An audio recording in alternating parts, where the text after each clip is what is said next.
Hello students. तो मेरे पास एक न्यूज़ था इग्नू से रिलेटेड, ठीक है। तो इसके बारे में आप हेडलाइन पढ़ो कि इग्नू डिग्री वैलिडिटी, सावधान इग्नू की यह डिग्री हो सकती है अवैध, एडमिशन से पहले पढ़ ले पूरा रिपोर्ट।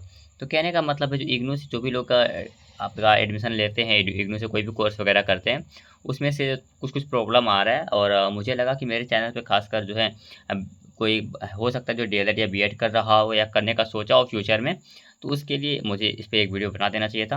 हालाँकि देखो, आप अगर पूरा पढ़ना चाहो तो मैं पूरा आपको एक बार दिखा सकता हूँ। आप पॉज़ कर के पढ़ लेना, बाद में मैं इसको एक समरी करके भी आपको बता देता हूँ, ठीक है। पहले आप ये देख लो, अगर किसी को पढ़ना हो तो पूरा वो आराम से पॉज़ करके पढ़ सकता है।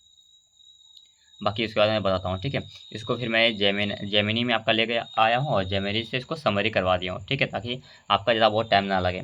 तो इसमें देखो, विवाद का कारण क्या है कि विश्वविद्यालय अनुदान आयोग यूजीसी ने निर्देश दिया है कि साइकोलॉजी, माइक्रोबायोलॉजी और हेल्थ केयर जैसे विषय जिनमें प्रैक्टिकल और क्लिनिक ट्रेनिंग अनिवार्य है, उन्हें अब डिस्टेंस लर्निंग या ऑनलाइन मोड में नहीं चलाया जा सकता।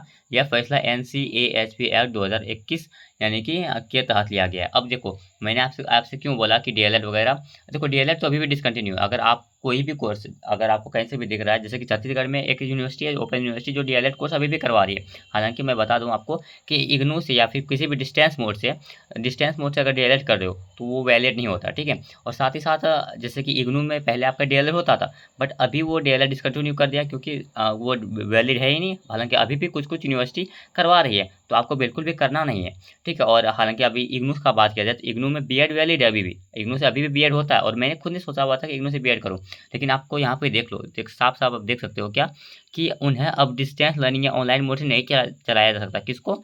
जिनमें कि प्रैक्टिकल और क्लिनिकल ट्रेनिंग अनिवार्य है। और आपको पता है कि बीएड में हम लोगों को 6 महीना या 4 महीना भेजा जाता है पढ़ाने के लिए। तो वैसा डिग्री जिसमें कि आपका ट्रेनिंग अनिवार्य होता है ना, वो सारा का सारा आपका इनवैलिड हो गया है। तो आज भले ये जो है ना आपका एमफिल के लिए बना हुआ है, एमएस साइकोलॉजी के लिए न्यूज़ आया हुआ है। हालांकि अगर आप में से कोई भी या फिर आपका दोस्त यार कोई भी अगर इग्नू से बीएड करने का सोच रहा है या डीएलएड, तो वैसे डिसकंटिन्यू कर दिया गया, तो उसके साथ ये वीडियो शेयर कर देना और बताना उसको कि अब नहीं करना है इसको। देखो, अब इग्नू का पक्ष क्या है इसमें।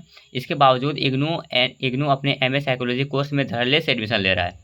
इग्नू का तर्क देखो, एडमिशन ले रहा है, बट एडमिशन तो कैंसिल, मतलब एक और सरकार तो बोली है कि एडमिशन मत लो, बट फिर भी ये एडमिशन ले रहा है। इग्नू का तर्क है कि उनके विश्वविद्यालय की अकादमिक काउंसिल ने इसे मंजूरी दी है और अधिकांश छात्र इसे केवल ज्ञान के लिए पढ़ते हैं, ना कि प्रोफेशनल प्रैक्टिस के लिए। देखो भाई, कौन इसका सर्टिफिकेट ज्ञान के लिए कौन लेगा? जिस सर्टिफिकेट का कोई वैल्यू ही नहीं है, वो केवल ज्ञान के लिए कौन ही वो सर्टिफिकेट लेगा अपना? फिर भी अब क्या कर सकते हैं। देखो, हमारे यहाँ पे ऐसा चल रहा है। मतलब देखो, इससे बर्बादी किसका हो रहा है? छात्रों का बर्बादी हो रहा है। छात्र का अपना जो अपना वो टाइम दे रहा है, उसका पैसा दे रहा है, बाद में अगर इस एक्सक्यूज़ के साथ, देखो एक्सक्यूज़ आप देख सकते हो भाई, ज्ञान के लिए पढ़ रहा है, मतलब उस सर्टिफिकेट का कोई वैल्यू नहीं है, बट वो कर रहा है इसलिए क्योंकि ज्ञान के लिए पढ़ रहा है भाई, नॉलेज के लिए। नॉलेज के लिए कौन सा कर सर्टिफिकेट लेगा अपना?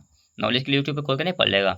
अगला देखो, छात्रों पर असर क्या है। यूजीसी के अनुसार जुलाई अगस्त 2025 के सत्र के बाद डिस्टेंस मोड से ली गई ऐसी डिग्रियां अमान्य होगी। देखो, 2025 से 26 नहीं लिखा हुआ है, 2025 के बाद ही अमान्य होगी। तो कहने का मतलब है, देखो हमारे यहाँ पे इन सब का बात हटाओ। आपको डीएलएड या बीएड या फिर कोई भी कोर्स इग्नू से नहीं करना है। इग्नू से मतलब डिस्टेंस से करना ही नहीं है। कोशिश करो कि डिस्टेंस से एमए लेवल का अगर बीए तक होता है तो बीए तक आप डिस्टेंस में, बीए तक में भी कोई प्रॉब्लम नहीं है। हालांकि बीए के बाद आपको नहीं करना है, और आपको बीएड भी नहीं करना और डीएलएड भी किसी भी डिस्टेंस मोड से नहीं करना है, वो आपको रेगुलर मोड से ही करना है, ठीक है। अब मुझे लगा कि आपको आपके साथ शेयर कर देना चाहिए था, इसलिए मैंने इस पर एक वीडियो बना दिया। बाकी आपका इसके बारे में क्या कहना है, क्या सोचना है, आप कमेंट करके बता सकते हो। और इसका अगर लिंक देखना चाहो तो ये न्यूज़ जो है, मैं दिखा देता हूँ। न्यूज़ 18 ने पब्लिश किया है, कोई ये फेक न्यूज़ नहीं है। और यूजीसी नेट के बारे में आपको अगर नहीं पता, तो यूजीसी नेट जो होता है ना, एमए के बाद कोई जिस साइंस स्ट्रीम के बच्चे होते हैं वो सीएसआईआर नेट के लिए अपेयर होते हैं, और जो आर्ट्स स्ट्रीम के और बच्चे होते हैं ये जो उसके बाद यूजीसी नेट के लिए अपेयर होते हैं। और ये दोनों बहुत बड़ा बड़ा एग्जाम होता है। और मोस्टली बच्चे, जैसे कि मैं एमएससी कर रहा हूँ ना, तो मैं भी इसीलिए कर रहा हूँ ताकि मैं सीएसआईआर नेट दे सकूँ। और कल को अगर ऐसा न्यूज़ आ जाए, और मैंने भी ही एमएससी जो है ना आपका इग्नू से ही किया है, बट क्या कर सकते हैं, अभी तक तो एमएससी पे कोई ऐसा खतरा वतरा आया नहीं है, अभी एमएस साइकोलॉजी पे है। लेकिन मुझे भी लगता है कि 1-2 साल में आ ही जाएगा। खैर, मिलते हैं आपसे अगले वीडियो में। तब तक के लिए जय हिंद, जय भारत। और मैं आपसे एक चीज़ शेयर कर दूँ थोड़ा सा, कि ये हमारा चैनल है, जिसको कि अगर आप चाहो तो सब्सक्राइब करके रख सकते हो, क्योंकि हम लोग यहाँ पे झारखंड टेट से रिलेटेड मतलब आपसे आपकी से रिलेटेड कंटेंट वगैरह बनाते रहते हैं। और इसमें जैसे कि मैं अगर कंटेंट का दिखाऊँ थोड़ा-सा, तो मैं आपका इसमें मैथ्स पढ़ाता हूँ और सीडीपी पढ़ाता हूँ। और तो ठीक है, अगर आप चाहो तो हम इसे मेरे से क्लास कर सकते हो, जिसमें प्लेलिस्ट एक बार दिखा देता हूँ मैं। जैसे देखो ये प्लेलिस्ट है मेरा। अरे यार, ये सीडीपी का प्लेलिस्ट है। प्लेलिस्ट में वीडियो कहाँ है गाइस? कैसे एक्सेस करते हैं यार वीडियो? पता नहीं ये इसको खोलते कैसे हैं? यहाँ से मुझसे खुलता ही नहीं है। तो इसमें कुछ मतलब मैं सीधा-सीधा सीडीपी का वीडियो बनाता हूँ, तो सीडीपी पढ़ाता हूँ, मैथ्स पढ़ाता हूँ। अगर आपको पढ़ना है तो चैनल को सब्सक्राइब करके रख सकते हो। तब तक के लिए मिलते हैं अगले वीडियो में। तब तक के लिए जय हिंद, जय भारत।